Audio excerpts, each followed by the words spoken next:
Este bloque tiene que ver con problemas relativos a la tecnología, al conocimiento de información como desafío a la globalización. Y hay un punto particularmente interesante que tiene que ver, a propósito de los problemas energéticos y ambientales, tiene que ver con la forma como se desarrollan los sistemas de transporte en las ciudades. Y para este efecto, el profesor William Mitchell nos va a hacer una intervención que creo que va a ser de mucho interés para nosotros. Profesor, adelante. Esta es una exposición en inglés, por favor. Good. Thank you. Let me begin by apologizing for speaking in English. I'm afraid making presentations in Spanish is not part of my skill set, so I have no alternative. I'm going to speak this afternoon about some emerging relationships between information technology and the ways we're beginning to think about designing cities and operating cities in the 21st century. And in particular, I'm going to talk about the relationship between information networks, mobility networks, and energy networks, and the ways that these can be integrated with each other in order to produce some very interesting urban systems that promise to be much more energy efficient than the systems that we have now, much less damaging to the environment through carbon emissions and global warming, and generally more convenient, we believe. Why is this important? Well, I think everybody understands that we're reaching the end of the private automobile, the gasoline-powered private automobile era.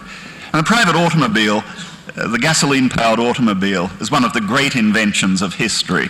It's been around for more than 100 years now. It's transformed cities throughout the world. It's transformed daily life. It has had an enormous number of positive effects, but it also has a large number of externalities that are now starting to catch up with it and really get to the point where incremental improvements in the technology are not going to solve the problems, and we need a fundamental rethinking of the idea of urban personal mobility. You all know the problems of congestion, both on the roads and in parking space, the problems of noise, danger on the roads, the problem in particular of excessive energy use for urban mobility, and then within the framework of excessive energy use, dependence on hydrocarbons particularly, and then consequence of that, the production of carbon emissions and the effect on global climate change. So I'm going to introduce to you today a concept for rethinking urban mobility in the 21st century that we've been developing at MIT with a number of sponsors, including General Motors and a number of other automobile companies. The basic idea is illustrated in this image that I show on the screen now. The idea is to introduce very small, lightweight, battery electric powered automobiles. And these particular ones fold and stack like shopping carts at the supermarket or like luggage carts at the airport. So they have a very small footprint. When these cars are fully extended, they have about the footprint of a smart car, the kind that's popular in Europe particularly. When they're folded up, they have about half the footprint of a smart car. Yet internally, they have the headroom and the legroom of a 3 Series BMW. How do we accomplish this? We accomplish this by getting rid of the engine and the drivetrain. How do we get rid of the engine and the drivetrain? We rely on high-performance electric motors in the wheels. So there is no traditional engine in these cars.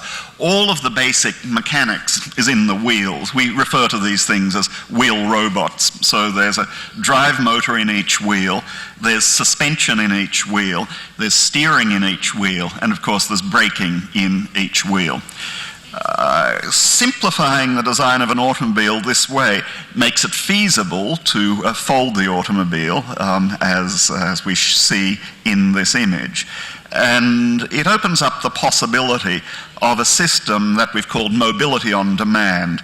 The idea of mobility on demand is that you have stacks of these automobiles scattered around the city at closely spaced intervals, so it's always easy to walk to a stack of one of these automobiles.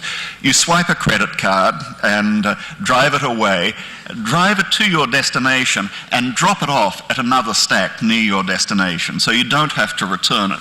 It's one-way rental, or it's like having valet parking everywhere. This is extremely efficient and extremely convenient.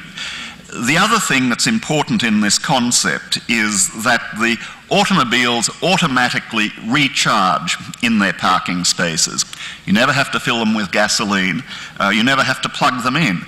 You simply park them, and then, like putting your electric toothbrush, if you have an electric toothbrush, back in the holder of the electric toothbrush, it automatically recharges through inductive charging. This has many advantages. It means you can do the charging out in the street where it's wet and cold and rainy and snow and so on. And it also means you can greatly reduce the number of batteries you have to carry around in an automobile. And this is always the problem with electric cars, that battery technology is still not very good. But we solve that problem not by looking for some miraculous improvement in battery technology, which is not going to come along in the short-term future, but by eliminating the need to carry around very large numbers of batteries. So this is the basic idea. Let me show you a little animation that illustrates the use of these cars. I emphasize this is a computer animation. These are not the cars in reality. They do have doors too, by the way, but when we did this, it was just too complicated to animate the door, so we didn't put in the door. Anyway, you can see how they fold up here. Very, very simple mechanism for folding. And you drop it off. These cars personalize to you. They know who you are. The driving characteristics and other characteristics of these automobiles are embodied in software rather than hardware. So you notice the color personalizes here to you, which is a relatively trivial thing. But also the driving characteristics personalize to you. It's like downloading a personalized ringtone to your cell phone, but it has maybe more profound implications. It means, for example, my 90-year-old mother, who drives very slowly and has slow reaction times, can drive the car, have it tuned to driving the car in a very sedate way. My 17-year-old nephew is going to want to drive the car in a very different kind of way, and the car just personalizes to his mode of driving. So even though, this is just showing how the animation was made, even though these are not private use cars, they are personalized to your particular needs. And this is done automatically at the moment of the transaction when you pick up the automobile. Let me go into a little bit more detail about the principles of the car. Here's a slightly later design, and we have an even more recent one, which I can't show you, but next time I talk maybe I can show you the more recent one. As I said, it's a shared use, two-passenger electric car that folds and stacks like shopping carts. The integration of the drive motor and steering in the wheel enables us to make what we call omnidirectional robot wheels. In other words, they have much greater turning capacity than the wheels in a traditional automobile. And since they're all independent, you can get some very interesting maneuvers out of this car. For example, you can turn the wheels as I've shown here, and the car can spin around on its own axis. We like to say, in English, we do O-turns rather than U-turns in this automobile. It can also, for parallel parking, you just drive up and then drive in sideways into the parallel parking space, which makes it extremely easy and extremely maneuverable. As I mentioned, the basic model is you swipe your credit card, pick the car up from a stack, deposit it in another stack. It's like having valet parking everywhere, and recharging through inductive charging when the car is in the stack. So these are the principles of the vehicle. This enables the production of extremely inexpensive vehicles, and it enables reorganization of the supply chain for making automobiles, and it eliminates the need for traditional, very large-scale, very expensive automobile assembly plants. This is lightweight, strictly modular construction, standardized interfaces between the modules, no heavy assembly. These things snap together like Lego blocks, and the main element of the automobile is a standardized element, the wheel, which is a lot like the disk drive in a personal computer. It's a fairly complex thing, but it's hidden behind a standard interface, and competition can drive down the cost of these things so that we can get the cost of these things very low. The number of parts in one of these cars is very much smaller than the number of cars in a traditional automobile, the number of parts in a traditional automobile, and certainly very much lower than the number of parts in a hybrid automobile, which is much more complex, in fact, than a gasoline-powered automobile. So we can rethink manufacturing. To give you an idea of how this works, I'll take you very quickly through the design of the wheels. This is one of the more recent designs for the wheels that we've developed. This particular one has an airless tire, which is a new technology from Michelin, which makes it very lightweight and extremely reliable. And you can see in this case the suspension in the wheel and the electric motor and the braking. The same motor, the same brushless electric motor, serves both for the drive motor and for braking. This snaps onto the automobile body in a very simple way, in the same way that a bayonet mount lens fits onto a camera, or even more dramatically, like these little devices that fit into the port on the side of your computer.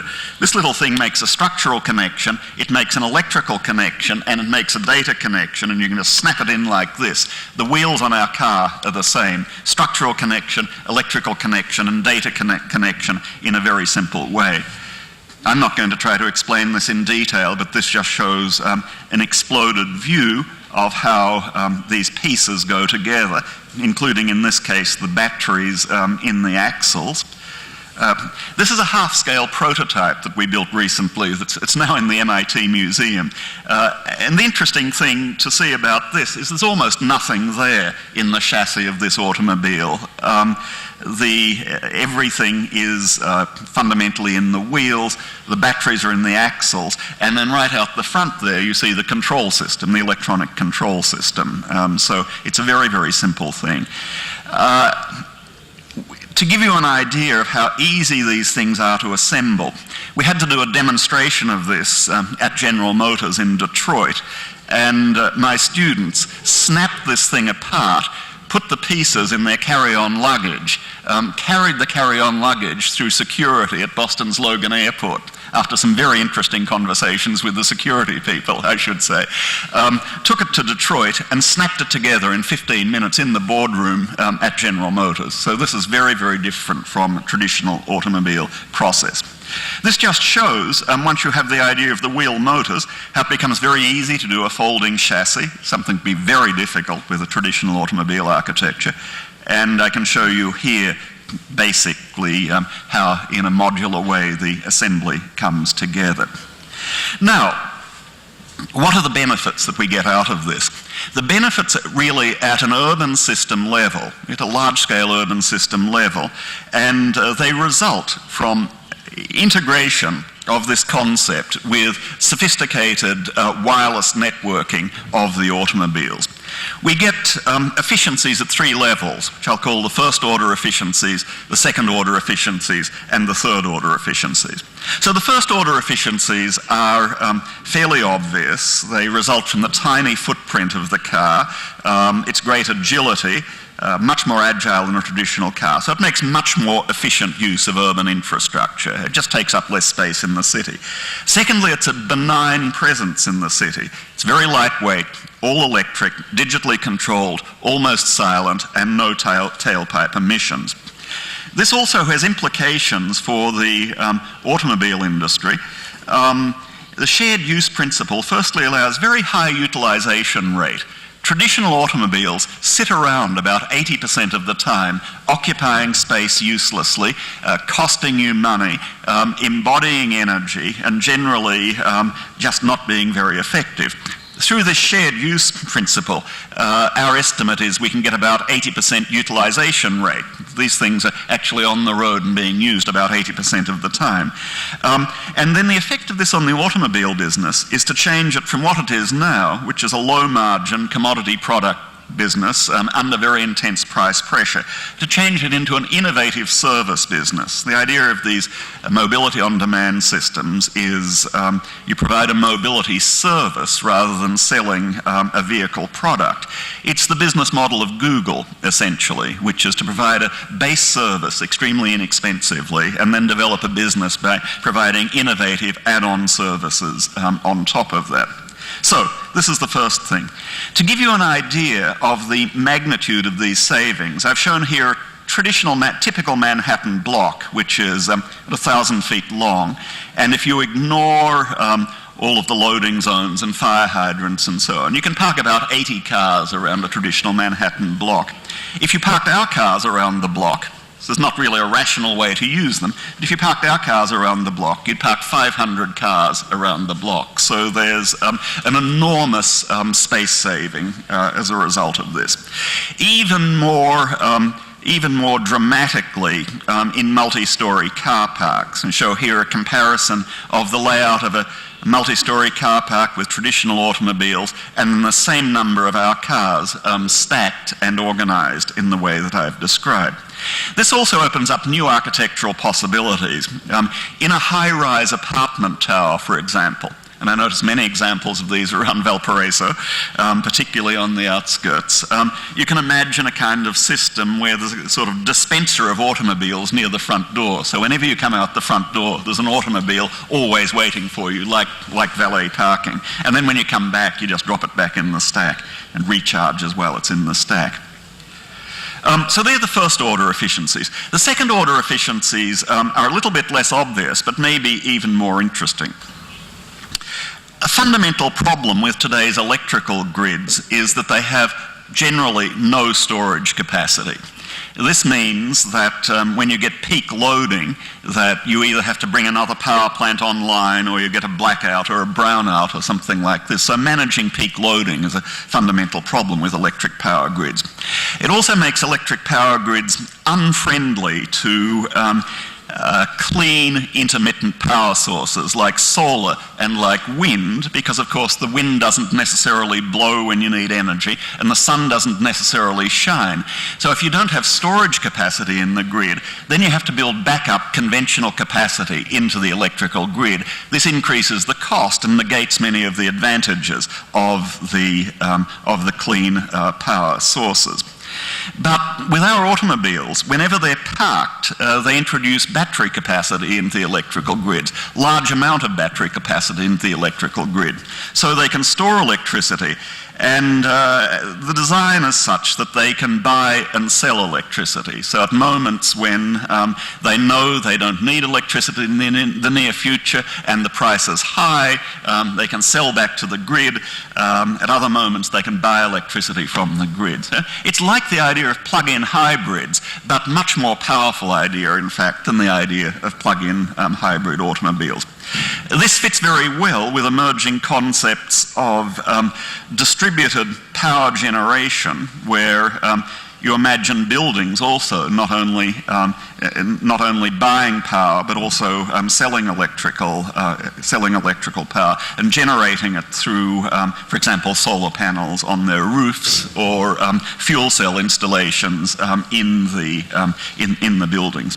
So, all of this adds up to a very interesting restructuring of the electrical system, and not only is this more energy efficient means of transportation, but it also changes the system in such a fashion that it's much, much more friendly to clean, renewable power sources.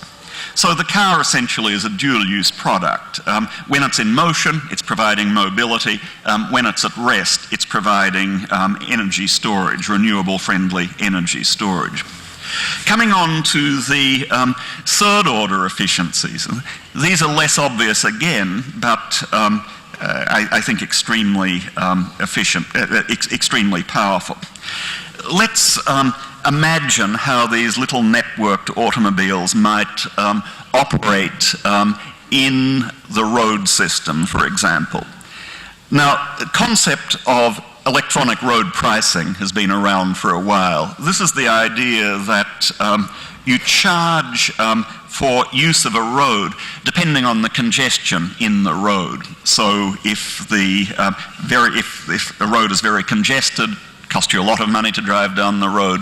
If the road is not congested, it's very cheap. Singapore has introduced this concept, for example. London introduced a concept of a congestion ring around the city. Now let's extend that idea and think of dynamic road pricing in a very fine-grained way. So you monitor the traffic at a block-by-block level of granularity and adjust the prices in real time. Send these prices to the navigation systems of the automobiles, and then the automobile navigation systems are able to do computations like, take me the quickest way to my destination, subject to a price constraint, or take me the cheapest way to my destination, subject to a time constraint.